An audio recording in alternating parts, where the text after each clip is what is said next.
Et ça en considérant la dimension psychologique, parce que ça c'est quelque chose qui était, je dirais, le plus oublié. Quand il y a eu éclatement de ce scandale, de ce phénomène d'abus sexuels, on s'est plus penché du côté juridique.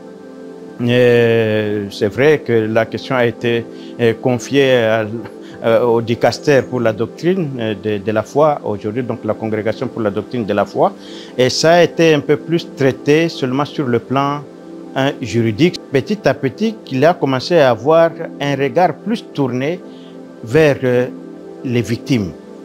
Et alors le regard tourné vers les victimes de façon à les prendre en compte, parce que ce sont eux qui souffrent le plus. Mais alors, au-delà de cette prise en charge des victimes, il fallait quand même que toute la société et toute l'Église entrent dans la considération de cette question. C'était une semaine très riche en formation et en information.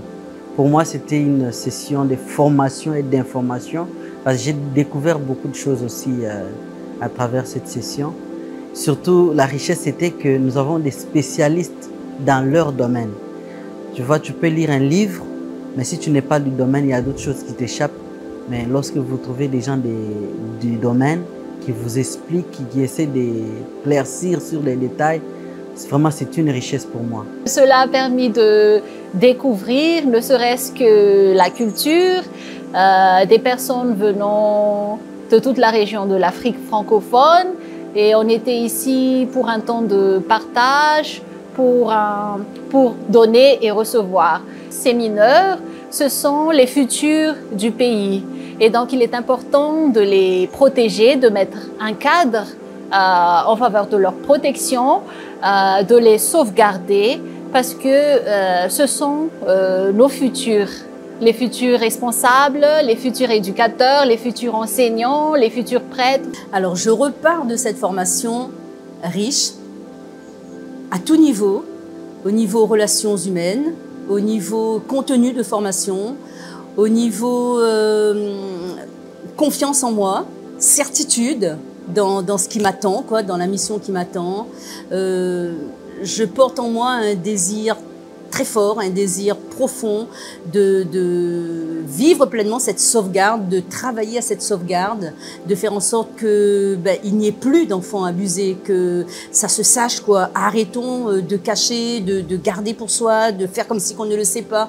Donc voilà, je repars avec une conviction de vouloir vraiment dénoncer pour apaiser, pour permettre aux enfants de se construire, de se reconstruire. Ce que je retiens, c'est l'idée dans ce séminaire sur la sauvegarde, c'est l'idée de partage, d'être ensemble et d'essayer d'avoir un langage commun pour mettre en place cette sauvegarde pour la protection des mineurs. Et nous finissons aussi apprendre une stratégie qui est capable de dégager pour combattre un petit peu le problème d'abus au niveau des mineurs et aussi des personnes vulnérables. Mon esprit est plus ouvert lorsqu'il peut passer au sein de nos sociétés. On a eu le temps de naviguer dans le côté psychologique et juridique et culturel de la thématique. Et je vois qu'il faudra adapter tout ça dans notre contexte du Rwanda. Tous les outils nous ont été offerts au cours de cette session.